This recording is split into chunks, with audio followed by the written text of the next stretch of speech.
Hola amigos, somos la Asociación Cultural Raigañu. Nacimos como asociación en 1996, hace ya 28 años, para intentar paliar, en la medida de nuestras fuerzas, la negligencia, el abandono e incluso beligerancia de las autoridades culturales competentes hacia la cultura identitaria leonesa.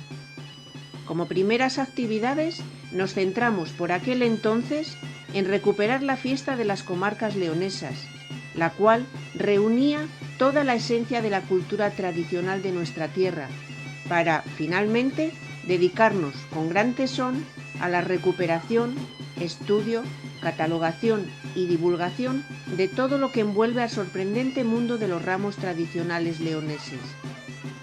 Pero nada de lo concerniente a León nos es ajeno.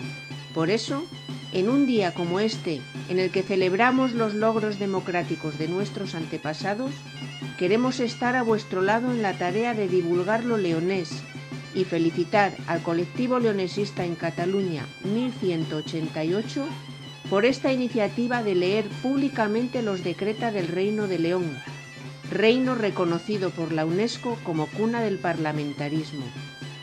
Paisanos, paisanas, prestoso y galloleiru día.